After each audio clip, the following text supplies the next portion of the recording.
కన్నప్ప సినిమాని ఎవరైనా ట్రోల్ చేస్తే ట్రోల్ చేసిన వారు శివుని ఆగ్రహానికి శివుని శాపానికి గురికాక తప్పదు అంటూ ప్రముఖ నటుడు రఘుబాబు గారు అలాగే కన్నప్ప మూవీ టీం కూడా కొన్ని హాట్ కమెంట్స్ చేస్తున్నటువంటి నేపథ్యంలో ఆ కమెంట్ల వెనక వారి ఉద్దేశం ఏంటనేది మనం విశ్లేషణ చేసుకుందాం. అలాగే ఎవరిని ఉద్దేశించి ఆ కమెంట్స్ చేశారు అనేది కూడా మనం తెలుసుకునేటువంటి ప్రయత్నం చేద్దాం. ప్రస్తుతం మనతో పాటు ఉన్నారు ప్రముఖ సినీ విశ్లేషకులు రాహుల్ అయ్యర్ గారు. వారితో మాట్లాడు. రాహుల్ అయ్యర్ గారు నమస్తే అండి.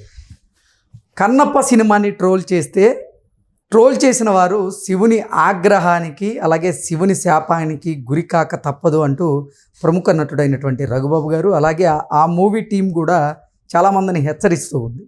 ఏంటి ఎవరిని ఉద్దేశించి ఆ మూవీ టీం అటు హెచ్చరించేటువంటి ప్రయత్నం చేస్తుందంటే ఏం చెప్తారు? హెచ్చరించడం అనేది పక్కన పెడదాం, ఫస్ట్ అది మాట్లాడదాము. సినిమా ఇప్పుడు నాకు నచ్చలేదండి, నచ్చకపోతే నచ్చలేదని చెప్తాను. నీకోసం నచ్చిందని ఎలా చెప్తాను నేను? ఫస్ట్ ఆఫ్ ఆల్ కన్నప్ప మీద నాకు చాలా హై ఎక్స్పెక్టేషన్స్ ఉన్నాయి. As a cinema lover, cine lover, ప్రతి సినిమాని నేను ఎక్స్పెక్టేషన్స్ తోనే పోతా. ఎందుకంటే ఒక ప్రొడ్యూసర్ ఎంత డబ్బు ఖర్చు పెట్టి ఇన్వెస్ట్ చేసి ఒక డైరెక్టర్ ని పెట్టి వాడి మీద నమ్మకంతో సినిమా తీస్తాడో, అదే డైరెక్టర్ వాడు రాసుకున్న కథని చెడిపోవాలని తీయడుగా. హీరోకి మంచి పేరు రావాలి, వాళ్ళందరికన్నా ముందు డైరెక్టర్గా వీడికి ఇంకో 4 సినిమాలు రావాలని చేస్తాడు. అవును, ఎందుకంటే హీరోలకి అందంగా ఉంటే 4-5 సినిమాలు పడతాయి. వాళ్ళకి యాక్టింగ్ వస్తే ఇంకో ఎవరైనా రాసుకొని ప్రొడ్యూసర్లు వాళ్ళే తీసుకుంటారు డబ్బులు ఉంటాయి. ఓకే, అలాంటి కేటగిరీలో ఓపెన్గా మాట్లాడుకుంటే మోహన్ బాబు తర్వాత మనోజ్ గారికి మంచు లక్ష్మి గారికైనా ఫేస్ వాల్యూ అనేది ఉంది. I'm telling very open. అంటే విష్ణు గారికి లేదనట్లేదు. విష్ణు గారిని చూస్తే డిగ్నిఫైడ్ బిజినెస్ మ్యాన్ లాగే ఉంటాడు. He's not in to cine material. Okay, ఆయన డిగ్నిఫైడ్ బిజినెస్ మటీరియల్, ఒక కొడుకు, భర్త, తండ్రి, మా association member. He can deal the business very well and he can control. అంటే ఆ పవర్ ఉంటుంది చూసారా, people management, control over thoughts, control over voice. ఎక్కడ మనం కోపంగా మాట్లాడాలి, ఎక్కడ తగ్గి మాట్లాడాలి, ఎవరితో మనం ఎలా మాట్లాడాలి, ఆ కన్విన్సింగ్ అవన్నీ కూడా బిజినెస్ పీపుల్కే ఉంటాయి. ఓకే, ఆర్టిస్ట్ అన్నాక కొన్నిసార్లు మనం ఎక్కువ మాట్లాడేస్తాం, కొన్నిసార్లు తక్కువ మాట్లాడతాము, తడబడతాము అండ్ కోపంలో మాట్లాడతాము, అన్ని చూపించగలుగుతాం. విష్ణు గారు ఇస్ అ రిజర్వ్డ్ పీపుల్. ఆయన సినీ మెటీరియల్ అంటే ఆయన సినిమాలు హిట్లు ఉన్నాయో లేదా దానికి ముందు ఇంకేదో 2-3 సినిమాలు రెడ్డి, దూసుకెళ్తా, ఇవన్నీ కూడా ఓకే. బట్ ప్యాడింగ్ ఆర్టిస్టుల మధ్యలో విష్ణుబాబు గారు చుట్టూ కాదుగా. ఆయన ఏమైనా అనుకోనివ్వండి, నేను ఇప్పుడు ఆయన ఏం తిట్టట్లేదు, ఆయన ఏం అనట్లేదు. But the thing is like cine material ఆయన కాదు. కానీ మరి విష్ణు సినీ మెటీరియల్ కానప్పుడు విష్ణు హీరోగా చేసినటువంటి కన్నప్ప సినిమా రిలీజ్ అవుతుంది, దాని మీద మీరు భారీ అంచనాలు ఉన్నాయని చెప్పారు. అవును, అలా ఎలా ఉంటాయి? నేను అదే చెప్తున్నా. ఇప్పుడు భారీ అంచనాలు పెట్టుకుని ట్రైలర్ కోసం వెయిట్ చేశారు. 2 టీజర్లు రిలీజ్ చేశారు కదా, టీజర్ 1, టీజర్ 2. నేను యాక్చువల్గా ఆయన న్యూజిలాండ్ వెళ్ళి 110 కోట్ల నుంచి 180 కోట్ల మధ్యలో బడ్జెట్లో అంతమంది క్రూని అక్కడ తీసుకొని వెళ్ళి అక్కడ క్లైమేట్ పరంగా ఇన్ని చేసే బదులు, మై సింపుల్ ఒపీనియన్, నువ్వు అదే బడ్జెట్తో రామోజీలం సిటీలోనో ఏ నానక్రామ్గూడలోనో ఇంకెక్కడో ఒక మంచి సెట్ వేసుకొని, ఊరి సెట్, జనాలకి పాత వైభవం ఎందుకు తీసుకురాలేకపోయారు అనేది ఫస్ట్ పాయింట్.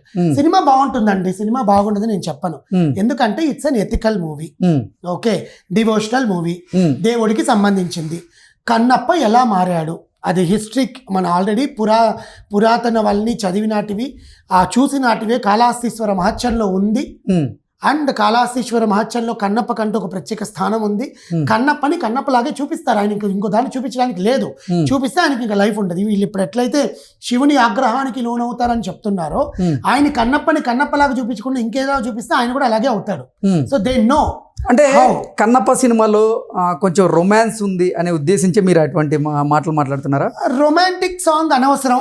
ఎందుకంటే భక్త కన్నప్ప ముందు ఎలా ఉన్నాడు అంటే శివుని మీద ఆయనకి భక్తి పెరిగిన తర్వాత ఆయన జీవితంలో ఎటువంటి మార్పులు వచ్చాయి అనేది క్లుప్తంగా స్క్రీన్ మీద అందరికీ అర్థమయ్యేటట్టు చూపించాలనేటువంటి ఉద్దేశంతో అలా తీసి ఉండొచ్చు కదా. దాన్ని ట్రోల్ చేయడానికి నేను ట్రోల్ చేయట్లేదు. First of all frankly speaking, I didn't watch that. మీరు కాదు, ట్రోలర్స్. అదే చెప్తున్నా.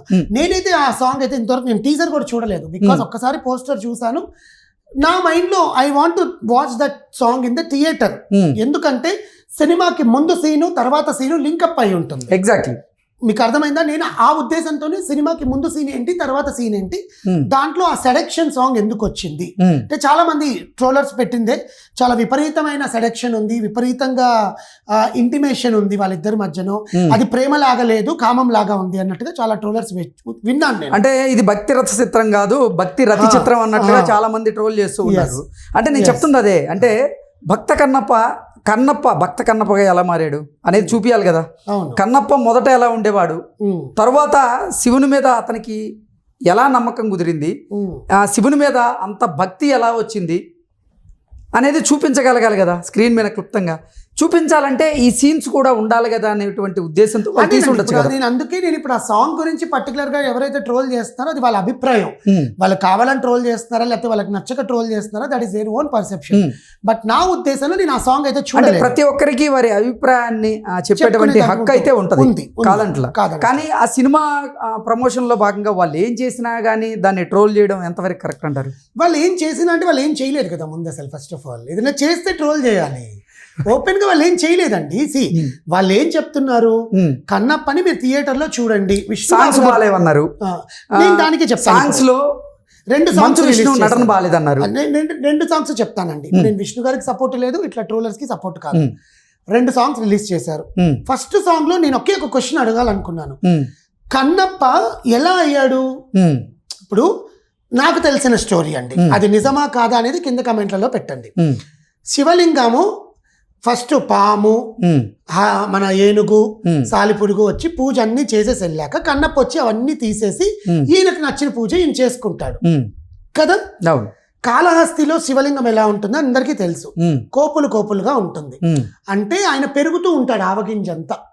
ఓకే, అది ఎప్పుడు ఆయన లింగోద్భవం అయిపోయి సాలిపురుగుని, ఆ ఏనుగుని, ఆ పాముని తన ఒంట్లోకి ఇచ్చేసుకున్నాక, కన్నప్పకి వరం ఇచ్చేసాక ఆయన అలా మారిపోయి అక్కడ ఉండిపోతాడు కాళహస్తీశ్వరుడు. ఇక్కడ విష్ణుబాబు గారు ఆ ఫస్ట్ సాంగ్ లో ఆయన ఫేస్ లో ఎక్స్ప్రెషన్స్ పలికాయా ఇవన్నీ పక్కన పెడితే, మనకు ఆయన ఎప్పుడైతే తిన్నడు నుంచి కన్నప్పగా మారిన ట్రాన్స్ఫర్మేషన్ లోనే ఆ పాట వస్తుంది, శివ శివ శంకర్ అనే సాంగ్. పాత సినిమాలో కృష్ణరాజు గారు కూడా అది అయిపోయిన తర్వాత ఒక తెగకి సంబంధించి విష్ణుబాబు గారు కనీసం నుదుటిన ఒక కుంకం బొట్టో గంధం బొట్టో పెట్టుకొని ఆ సాంగ్ చేసుంటే ఆ ఫేస్ లో దైవత్వం కనిపించేది. ఆయన ఎంత ఏడుస్తున్నా కూడా ఆ దైవత్వం అనేది ఆయన ఫేస్ లో లేదు. సెకండ్ రీజన్, వెనకాల న్యూజిలాండ్ అందాలు ఉన్నాయి, మంచు కొండలు, గ్రీనరీ, ఇంత పెద్ద ఒక లాన్ లాగా పెద్దది, మధ్యలో శివలింగం. ఆ ఫీల్ రావట్లేదు అంటారా? ఎవరైనా థియేటర్కి వెళ్ళి వెనకాల ఉండే అందాలు చూస్తారా, విష్ణుబాబు గారిని శివలింగాన్ని చూస్తారా? ఒకసారి ఆలోచించండి. దైవత్వం కనపడాలి కదా. ఇప్పుడు నువ్వు ఆయన ఏడుస్తుంటే, శివుని పట్టుకొని ఏడుస్తుంటే నాకు కూడా రావాలి. That is what we will feel the devotion. ఇప్పుడు మన గుడికి వెళ్తామండి, 10 మంది చాంటింగ్ చేస్తుంటే మనం కూడా ఫస్ట్ స్టార్టింగ్ చేస్తూ ఉంటాం, మధ్యలో ఒకసారి మనం కూడా తన్మత్వంలో లోన్ అయిపోతాం ఆ భజన్ చూసినప్పుడు. అంటే తెలుగు చిత్ర పరిశ్రమలో సంవత్సరానికి ఎన్ని సినిమాలు రిలీజ్ అయినప్పటికీ మంచు కుటుంబం నుంచి ఏ సినిమా రిలీజ్ అయినా కొంతమంది మాత్రం కావాలని ట్రోల్ చేస్తారు అనేటువంటి అభిప్రాయాన్ని కొంతమంది సోషల్ మీడియా వేదికగా వ్యక్తపరుస్తూ ఉన్నారు. దాన్ని ఎలా చూడాలి? కరెక్టేనండి, ఇంకా వాళ్ళకి అదే పని చచ్చినట్టుగా ఇంకా వాళ్ళ సినిమా వచ్చింది ట్రోల్ చేయడమే. వాళ్ళకి ఇంకేం పని ఉండదు, వాళ్ళకి నచ్చినా నచ్చకపోయినా. దాన్ని విష్ణువర్ధన్ బాబు నేను ఎదుర్కొంటాను ఈసారి ఎవరికి అని చెప్పి. ఇప్పుడు మీరు అడిగిన ఫస్ట్ క్వశ్చన్, రఘుబాబు గారు ఎందుకు అలాగా శివుడి ఆగ్రహానికి లోనవుతారు అని చెప్పిన దాంట్లో అంతరార్థం ఏముందో మనకు తెలియదు. కానీ జస్ట్ మనోజ్ గారు ప్రతి ఒక్కదానికి టాపిక్ పెడుతూ వస్తున్నాడు కదా, మంచి మనోజ్. మీ అన్న తీసిన సినిమాని మీ అన్నకి మంచి పేరు రావాలని కోరుకో, చెడ్డ పేరు రావాలని కోరుకోకు. ఆల్రెడీ నువ్వు నీ జీవితంలో ఎట్లెట్టో అయిపోతున్నావు, ఇంకా దీనికి కూడా లోన్ అవ్వకు అని ఇండైరెక్ట్ గానే చెప్పినట్టు. బికాస్ అంటే మంచు మనోజ్ ఉద్దేశించే రఘుబాబు గారు అలాగే ఆ మూవీ టీం అటువంటి హెచ్చరికలు జారీ చేసేటువంటి ప్రయత్నం చేశారా అంటే ఏం చెప్తారు? అంటే ముందు అలా చేస్తున్నాడు కదా, ఇప్పుడు చెయ్యట్లేదు అనుకోండి. ఇప్పుడు ఆయన పందా మార్చాడు, మళ్ళీ సారీ నీ కాల్ పట్టుకుంటాను అని ట్వీట్లు పెడుతున్నాడు ఆయన. బేసికల్ గా ముందంతా అలా చేశారు కదా. సెకండ్ థింగ్ ఏంటంటే, మీరు అన్నట్టు ఇందాక కొంచెం వర్గం వాళ్ళు, కొంత ట్రోలర్స్ ఖచ్చితంగా మోహన్ బాబు గారి సినిమా కానీ, మంచు మనోజ్ గారి సినిమా కానీ, లేకపోతే విష్ణు గారి సినిమా రిలీజ్ అయితే ట్రోలింగ్ ఎక్కువ ఉంటుంది. ముఖ్యంగా ఏంటంటే ఈ సినిమాకి ఆ టీజర్ 1 టీజర్ 2లో ఒకే ఒక్కటి ఏంటంటే రిమార్క్, నువ్వు ఒక గూడాన్ని ఎంచుకున్నప్పుడు గూడెం వరకే నువ్వు కెమెరా పెట్టుంటే బాగుండేది. మీకు అర్థమైందా అండి? ఎట్లుందంటే ఒక అడవి మధ్యలో 10 మంది నిలబడుకున్నారు. ఇటుపక్క అడవి కనిపిస్తుంది, ఇటుపక్క అడవి కనిపిస్తుంది, వెనకాల అడవి కనిపిస్తుంది, మధ్యలో దేవత ఉంది.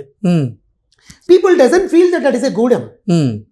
మీకు అర్థమవుతుందా? ఓకే, అంటే చిన్న చిన్న టెక్నికల్ మిస్టేక్స్ ఆ ఎడిటింగ్ లో అది కొంచెం క్రిస్ప్ చేసి ఉంటే, అంటే నాకు అనిపించింది. నేను థియేటర్ 70mm స్క్రీన్ లో నేను చూస్తున్నప్పుడు వాళ్ళు ఇక్కడే ఉంటారు. మొదటిసారి టీజర్ రిలీజ్ చేసినప్పుడు కూడా మంచు విష్ణు బాణాన్ని ఎక్కుపెట్టి గమ్యాన్ని చూడకుండా కెమెరాని చూశాడు అన్నట్లుగా ట్రోల్ చేశారు. అదొకటి. కాజల్ అగర్వాల్ కి పార్వతీదేవి అండి, ఆయన ఇంట్రడ్యూస్ చేసింది కూడా జ్ఞాన ప్రసన్న అంబిక అమ్మవారి చెయ్యి ఎప్పుడు పచ్చగా ఉంటుంది, కనీసం ఆమె చేతికి పసుపు కూడా రాయలేదండి పార్వతీదేవికి. The way he wants to put ఆ టెక్నికల్ సినిమా బాగుండొచ్చు, బట్ ఆమె పార్వతీదేవి, ఆయన శివుడు. Akshay Kumar is obviously done. ఆయన మనం already Oh My God 1 Oh My God 2 చూసేసాం. ఇప్పుడు ఆ సినిమాలో చేసిన మిస్టేక్స్ అన్ని కూడా బిగినెస్ట్ మిస్టేక్స్ లాగా ఉన్నాయి అంటూ కొంతమంది ట్రోల్ చేస్తున్నారు. అంతే కదా. ఇప్పుడు దాన్ని ఏమంటారు, ఇవన్నీ టెక్నికల్ మిస్టేక్స్. వాళ్ళు ఎంత బాగా యాక్ట్ చేసినా కూడా ఇప్పుడు కాజల్ అగర్వాల్ని చూసి పార్వతీదేవి ఫీలింగ్ రావాలి. అనుష్కని చూస్తే రాలేదా మనకు? నయనతారని చూస్తే రాలే? రామకృష్ణ గారిని అమ్మోర్ సినిమా చూస్తే రాలేదండి? కోటి రామకృష్ణ గారిని. It's also commercial movie. Exactly, వాళ్ళు క్రియేట్ చేసుకున్న స్టోరీ, అది రాలేదా? సో అలాగే వీళ్ళు చేసిన టెక్నికల్ మిస్టేక్స్ వల్ల ఈ ట్రోలింగ్స్ అనేవి జరుగుతున్నాయి. But touch wood cinema hit అవ్వాలని నేను కూడా కోరుకుంటాను. బికాస్ ఇప్పటికి తెలియాలి పిల్లలకి కన్నప్ప అంటే ఏంటి, కన్నప్ప స్టోరీ అంటే ఏంటి అని ఆయనంత కష్టపడి తీస్తున్నందుకు. బట్ ఇలాంటి ట్రోల్స్ అనేవి జరుగుతూనే ఉంటాయి. ఓకే అండి, థ్యాంక్ యూ సో మచ్.